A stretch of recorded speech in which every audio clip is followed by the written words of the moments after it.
The lame horse dropped its off for the moment the coin changed hands, and Verity Calder, standing 3 paces behind the Duke of Ashcombe, with her gloved fingers laced before her like a woman at prayer, was the only soul in the Michaelmas horse fair who understood exactly what the Spanish dealer said next, and exactly what it cost him to say it laughing. She did not yet know that the sentence spoken over that gelding's drooping fetlock would decide the shape of the rest of her life. Had she known, she would have listened just as closely, for she had never in 25 years been able to help herself where a lie was concerned. The dealer, a broad black-browed man named Esteban Roque, with a coat too fine for his trade and a laugh too loud for his conscience, turned to the boy holding his ledger and said, in the unhurried Castilian of a man certain no Englishman within a mile could follow him, that the tall Duke had just paid 40 guineas for a horse with a stone bruise gone bad, and that by Tuesday the beast would not carry a lapdog, let alone a duke. He said it warmly, almost fondly, the way a man speaks of a joke he intends to tell for years. Alaric Vane, 6th Duke of Ashcombe, grave and still and twice the dealer's height, heard only pleasant foreign music and reached to shake the man's hand on the bargain.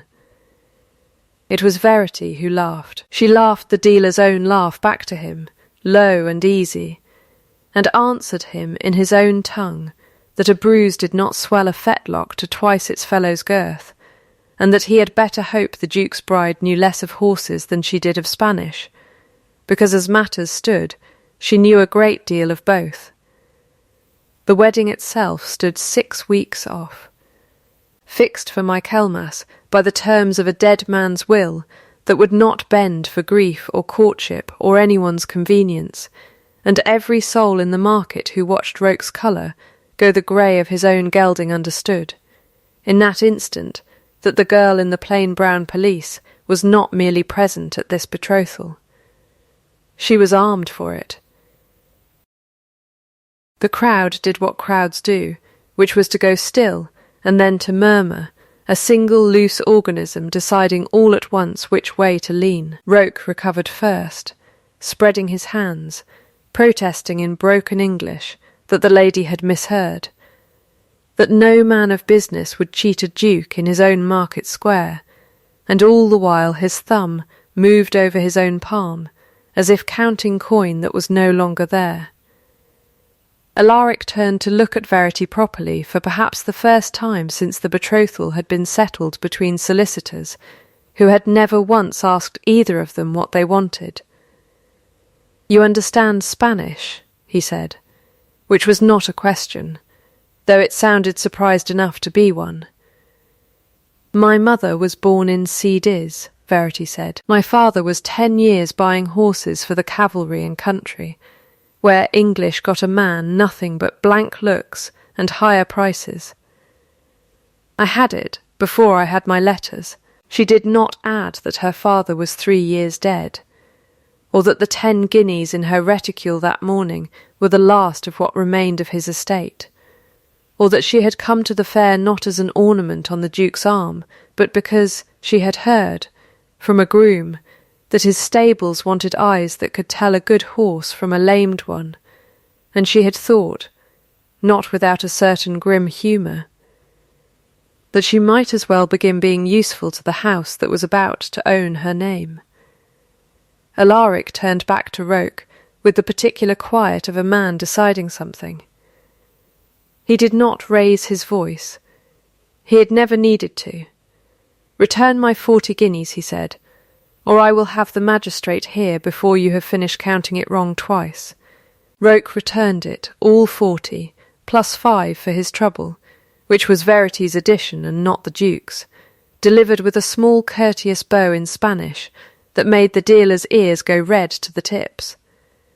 "Read the horse before you read the man," her father used to say, turning a colt's lip back to look at its teeth while she watched from the fence rail, swinging her legs. The horse cannot lie to flatter you. She had not expected, standing in a market field with skylarks stitching the hot September sky above her, that the lesson would serve her quite so soon, nor that the tall, silent man beside her, examining her now as though she were a beast he had bought sight unseen, and was only just discovering the value of, would prove the harder animal by far to read. He did not thank her in the square. He waited until the crowd had thinned and the dealer's cart had rattled off down the lane, trailing curses no one troubled to translate, and then he said, watching the gelding limp gently in a circle at the end of its lead, "You have cost that man his profit and his dignity in the same breath." He had very little of either to spare, Verity said. I only relieved him of the difference. Something moved at the corner of his mouth, not quite a smile, gone before she could be certain she had seen it. "My groom will want your opinion of the rest of his stock before we go," he said. "If you are willing to be useful twice in one morning." "I have found," she said, "that usefulness is generally the only coin I am permitted to spend. I have grown rather good at spending it." He looked at her a moment longer than courtesy required. The way a man reads a column of figures he suspects will not balance the way he was told. And then he inclined his head and walked ahead of her toward the pens, and Verity Calder followed the Duke she was to marry across a field gone gold with late summer, thinking that, whatever this bargain was, it would not, at least, be dull. The library at Ashcombe smelled of leather and cold ash, and it was there, 3 days after the fair, that Alaric Vane first told her plainly what their marriage was and was not. He did not offer her tea, which she noted, nor did he sit, which she also noted, standing instead at the window with his back half turned, as though the confession came easier delivered to the glass than to her face. "I will not pretend to you that this match was made for affection," he said. "My father owed yours a debt he considered greater than his own life, and he died believing it unpaid. I have inherited the obligation along with the title. I mean to discharge it honourably. That is the whole of my intention, and I would rather insult you with honesty than flatter you into a worse understanding." Verity folded her hands in her lap. The small ledger of her father's she had brought with her, an old habit, carrying it everywhere, the way another woman might carry a locket, squared corner to corner on her knee before she answered. "Then we are agreed," she said. "I did not come here for affection either. I came because I have £11 a year and a name my father spent his whole life keeping honest, and both of those are safer under your roof than under my own. Let us call it a fair exchange of debts, your grace, and neither of us need pretend to more. You are remarkably calm for a woman discussing her own disposal." "I have had 3 years of practice being disposed of," she said. "One learns to keep one's hands from shaking. It unsettles the buyers." He turned from the window then, and something in his face, not quite pain, not quite respect, some third thing with no clean name, made her wonder, for the first time, whether the debt he spoke of ran deeper than a dying man's promise. "What do you know," he asked, "of the nature of the debt between our fathers? Only that yours owed mine his life, in Spain during the war, and that he never told me how." "Nor did mine tell me the particulars," Alaric said, and something closed in his face like a hand drawing rein on a thing that wanted to bolt. "Only that it was considerable, and that it was mine to answer for." It was, Verity thought, the first true thing he had told her that he had not meant to say, and she filed it the way her father had taught her to file a horse's first false step, not forgotten, only set aside, waiting to be read again in better light. She met the household's dry-tongued conscience the following morning in the stable yard, in the shape of a bow-legged old groom named Silas Pryor, who had served her father 12 years before the King's cavalry, and had followed her, unasked and unpaid until she could pay him, into whatever future she was making for herself. "You've landed soft," Silas said, without looking up from the hoof he was picking, "for a girl who used to muck out for her supper." "I have landed married to a man who has not smiled since his father's funeral, by the housekeeper's count, and who keeps his stable accounts in a hand so careful it looks like a man hiding something behind good penmanship," Verity said. "I would not call that soft."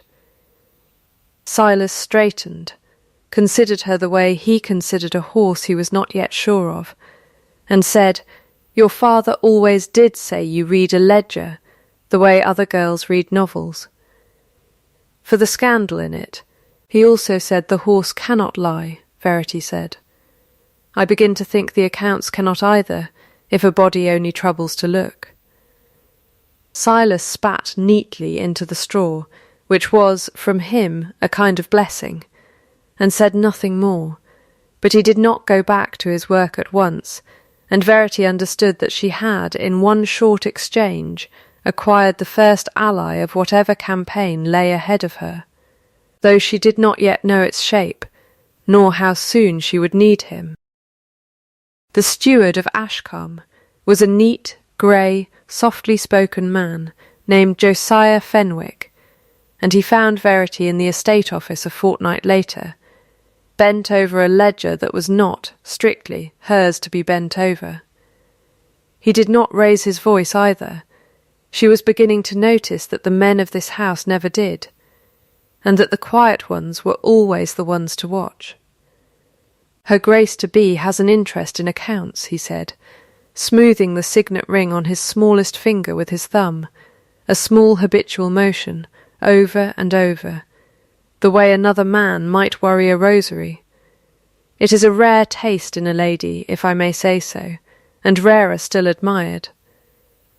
"My father kept books for the army," Verity said. "I find the habit will not leave me. Numbers do not lie, Miss Fenwick, whatever else in a house may." "No," he agreed, smiling with his mouth only, "though they may certainly be arranged to tell a partial story, if the arranger is skilled enough and patient enough, and has had, say, 20 years of practice."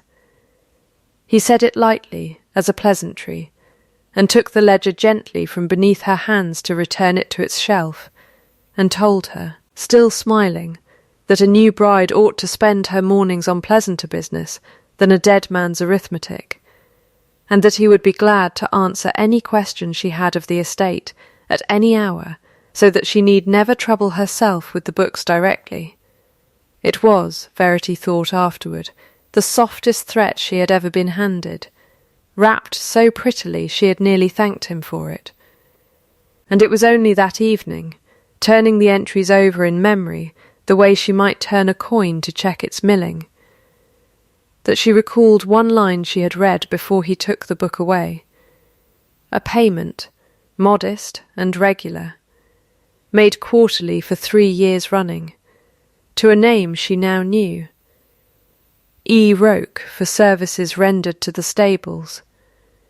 She said nothing of it to anyone. She only wrote the date in the back of her father's old tally book, in her own small hand, beneath a column of figures that meant nothing yet to anyone but her, and closed the cover and waited, the way her father had taught her to wait beside a suspicious horse, still unhurried, watching for the second false step that would prove the first was no accident.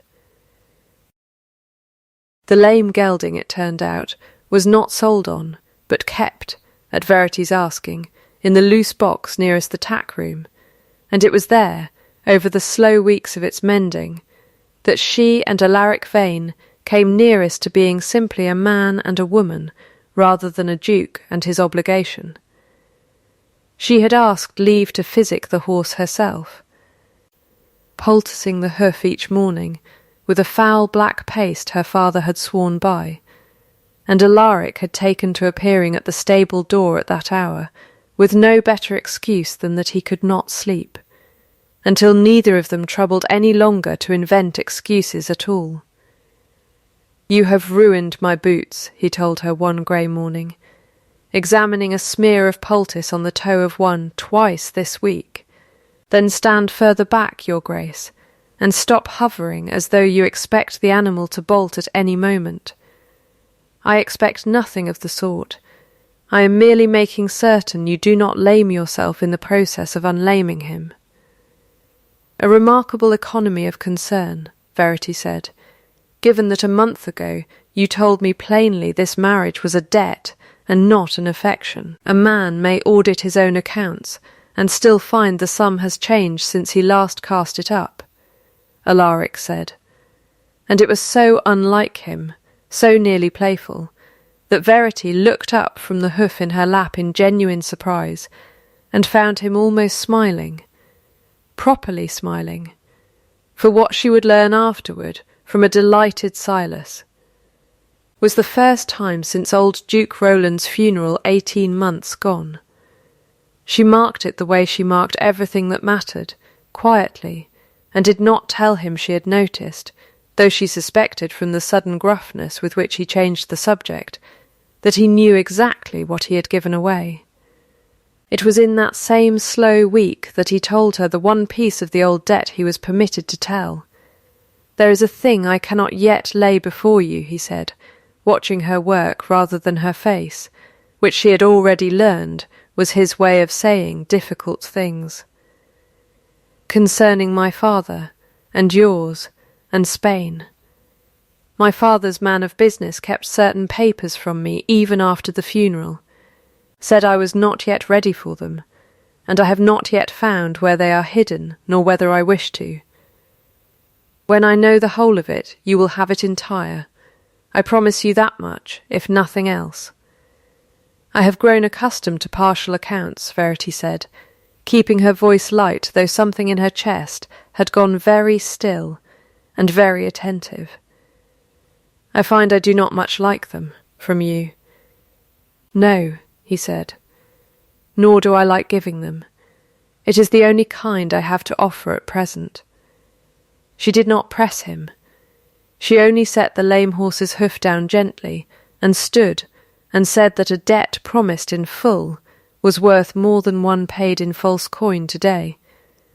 And if he saw the truth of that in her face, he said nothing of it, though the bird-song outside, a single lark, absurdly persistent for the season, seemed to both of them afterward to have been listening.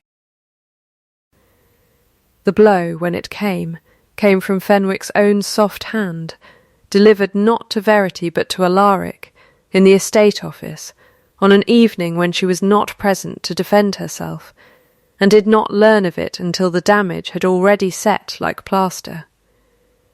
Fenwick laid a single folded paper on the desk between them, an old one, water-stained, bearing a quartermaster's seal she would have recognised instantly, and Alaric did not.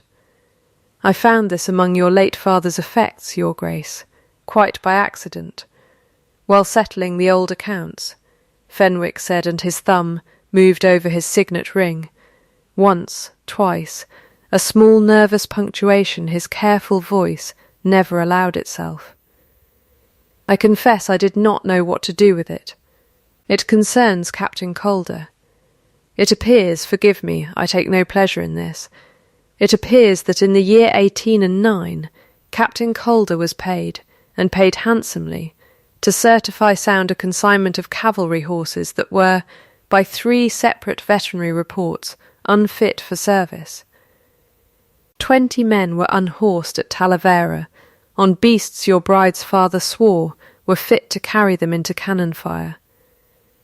Alaric read the paper twice in silence, and Fenwick, watching him with an attentiveness he was careful to disguise as sympathy, said gently, "I only tell you because I would not have you learn it after the wedding, when it could no longer be quietly undone. A man in your position cannot be seen to have married a swindler's daughter, whatever debt of gratitude stands behind it. And there is, forgive me for saying it, something in the lady's very talent for spotting a false horse that gives a cautious man pause. Blood tells, your grace. It generally does." He did not say more than that. He did not need to. He left the paper on the desk and withdrew with the soft, unhurried tread of a man who has spent 30 years making himself indispensable by never once raising his voice. And Alaric Vane sat alone in the lamplight, with his father's old debt curdling in his hands, into something that looked, for the first time, less like honour, and more like a lie he had agreed to marry. He did not summon her that night. He waited until the following morning, and when Verity came to the stable to find him already there, the poultice untouched, the paper in his hand, she understood before he spoke a word that whatever ground they had gained over the lame horse's slow mending had just been spent. "Is it true," he asked, without preamble, "that your father certified horses he knew to be unsound, and men died of it?" The paper trembled very slightly in his grip, which was the only sign he gave that the asking cost him anything at all. Verity took it from him, read it once, and felt something in her go very cold and very still, the stillness her father had taught her for standing beside a horse that might kick. "No," she said, "it is not true. My father spent 30 years telling sound horses from unsound ones for men who never troubled to learn the difference themselves, and he did it honestly when honesty cost him every comfortable friendship he might have kept instead.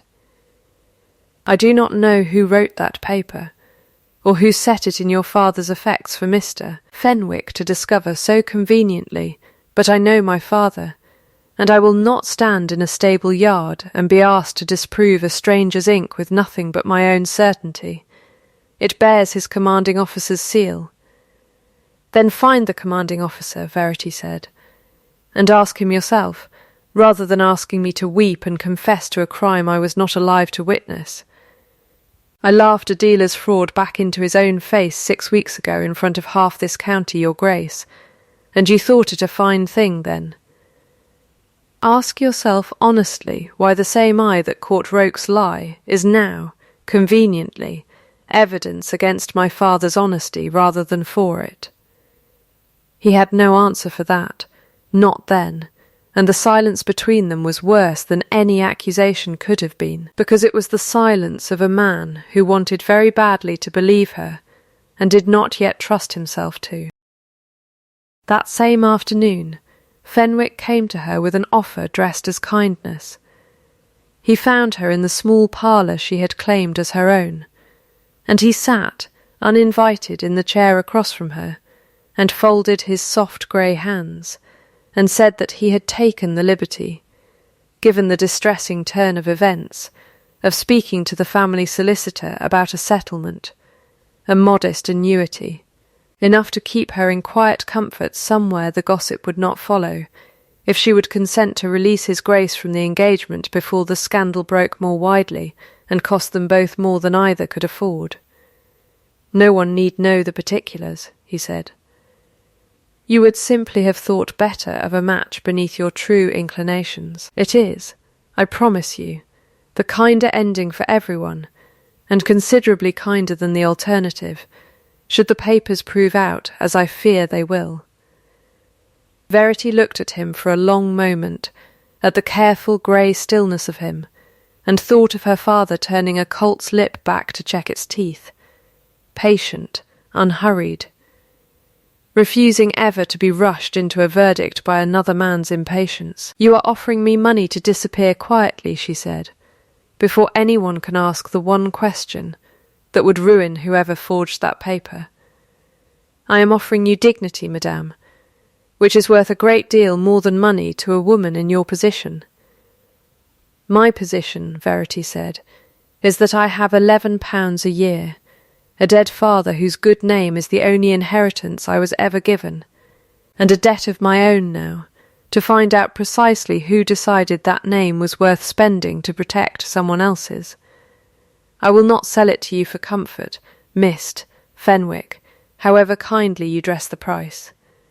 She rose, which ended the interview more surely than any words could have, and Fenwick rose too and bowed, and told her, still smiling with his mouth only. That he admired her constancy even as he pitied where it would leave her, and left her alone with the lamp guttering and her heart going hard and steady as a struck anvil. And it was only after the door closed that she let her hands, finally, shake.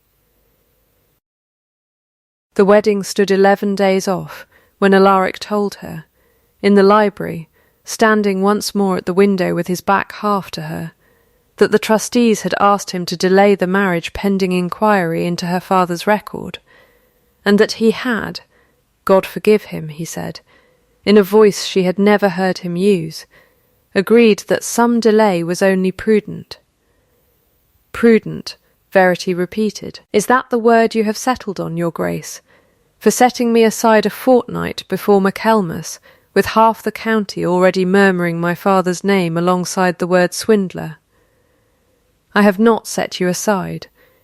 You have asked me to remove myself from the wedding party's preparations, and to take a room in the dower cottage rather than the house, and to say nothing to the guests already arriving of why, Verity said.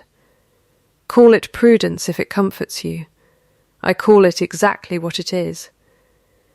He did not answer that, because there was no honest answer that would not have shamed him further, and she left him there at the window with the last of the light going copper behind him, and walked the mile to the dower cottage alone, in the gathering dusk, with her father's old tally-book clutched against her chest like the only solid thing left in a world gone suddenly to water.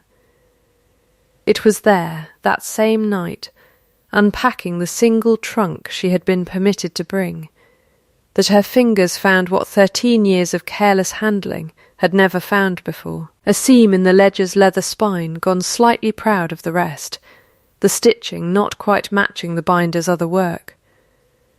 She worked it open with her father's own penknife, hands not quite steady, and drew out a single folded letter, sealed still, the wax unbroken, addressed in a hand she did not know to Captain Elias Calder, and beneath the direction, in smaller letters, a line that stopped her breath entirely, to be opened only should my son ever learn to doubt you.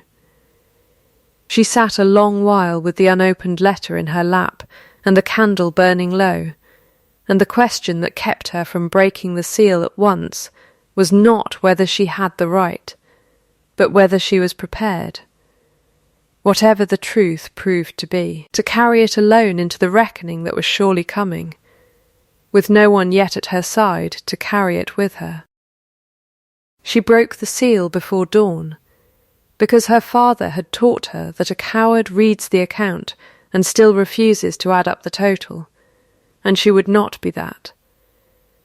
The letter was from old Duke Roland Vane, written 11 years before his death, in a hand grown shaky even then, and it told, in plain unflinching sentences, the truth Fenwick's forged paper had inverted so neatly that it was Roland himself, then a young captain drowning in gaming debts, who had accepted Roke's father's bribe to certify the unsound cavalry stock, and Elias Calder, discovering it 2 days before the consignment shipped, who had gone to his commanding officer and sworn the fault was his own clerical error rather than see his friend, court-martialled, and his friend's young wife and infant son, left destitute and disgraced. Calder had worn the stain of it quietly for 30 years, refused every attempt Roland made to repay him outright, for such a debt, he always said, could not honestly be settled in coin, and Roland had died still owing it. His final act a promise pressed on his son to look after Calder's daughter should the old debt ever come due. Verity read it 3 times by candlelight, and then she rode, before full light, to the stable yard, where Silas Prior was already at work, and told him everything, and watched the old man's face go from disbelief to a fury so complete and so quiet that she understood, for the first time, exactly what a decisive act of courage from a man who had spent 40 years saying little would look like. "I know where Rokes took himself off to," Silas said. "Man like that don't leave the county he's been paid to lie, unless'n he's still being paid to stay near it. Reckon Fenwick's kept him close, case the lie ever wanted mending." Together with Lady Cordelia Ashworth, who had come to the cottage that same morning under the thin pretext of returning a borrowed shawl, and who had, over the preceding weeks, grown less amused by Fenwick's oily solicitude than her cool manner suggested, they found Roke within the day, in a tavern 3 miles off, drinking on money he would not say the source of, and it took less persuasion than Verity expected, and rather more than Cordelia's fan tapping impatiently against her own palm, before the dealer, sweating despite the cool evening, admitted that Fenwick had paid him twice, once, years past, to swear before a magistrate that he had witnessed nothing improper in a certain shipment of horses, and once more lately to sell the Duke a lamed gelding, and split the difference quietly after. He would not sign anything. He would, he said, come and say it aloud if he must, provided no one hanged him for it, and Cordelia, drawing herself up to her full considerable height, informed him crisply that hanging was rather more than he deserved, and rather less than he would get if he vanished again before Michaelmas morning. It was Sir Barnaby French, the family's old solicitor and the one trustee Fenwick had never quite managed to buy, who agreed, gravely and without hesitation once shown the Duke's own father's letter, to preside over what must now happen before the wedding could proceed at all, and it was that same evening, crossing the darkened yard toward the house to send her message to Ashcombe, that Verity saw Fenwick at his study window, feeding papers one by one into the grate with hands that were, for the first time since she had known him, not entirely steady. They gathered them all in the long drawing-room at Ashcombe the night before Michaelmas, with half the wedding guests already arrived and lodged unknowing in the east wing, candles lit against a sky gone the colour of a healing bruise. Sir Barnaby seated at the centre table with the old Duke's letter before him, like a magistrate's docket, Alaric standing rigid by the hearth with a face that had not moved in an hour, and Fenwick, summoned on the pretext of a final accounting, arranging himself in a chair with his ring hand folded carefully in his lap, as though nothing in the room could touch him. Verity laid her father's tally-book on the table first, the false-bottomed spine open for all to see, and beside it the unsealed letter, and asked Sir Barnaby, in a voice she kept level through sheer force of will, to read it aloud, because a truth read aloud by an honest stranger's voice could not be dismissed as a grieving daughter's invention. The room went very still while he read, still enough to hear a single owl somewhere out past the darkened lawns going about its indifferent business, and when Sir Barnaby finished, folding the letter closed with the particular gentleness of a man closing a coffin, Fenwick said, lightly, that a letter from a dying man proved nothing but a dying man's guilt over an old debt, that grief made poor evidence. It was then that Verity nodded to the door, and Roke was brought in, hat in hand, sweating worse than he had in the tavern, and she asked him only one question, the one she had saved for this room and no other. "Who paid you, Mr. Roke, to swear before a magistrate 11 years past that you had witnessed nothing improper in the Talavera shipment, when you yourself had carried the bribe from Duke Roland's own gaming creditor to arrange it?" Roke's eyes went to Fenwick once, quick and involuntary, and Fenwick's ring hand went still, entirely still. For the first time all evening, and that single unguarded glance did more to convict him than any answer could have, though Roke gave the answer too, in a rush, as though the truth had been waiting years for permission to leave him. Fenwick's name, Fenwick's coin, Fenwick's instructions twice given, 11 years apart. Sir Barnaby produced then, from a folder Cordelia had delivered not an hour before, 3 letters in Fenwick's own careful hand, retrieved unburned from beneath the grate where he had thought them ash, detailing payments to Roke, falsified stable accounts stretching back a decade, and sums skimmed from the estate rents that made even Alaric's controlled face go white. "Read them aloud," Verity said, because it was the object and the writing that must win this, not testimony alone, and Sir Barnaby did, in the flat, unhurried voice of a man reading a debtor's account, while Fenwick sat with his hands now perfectly still in his lap, and something breaking, at last behind his careful grey eyes.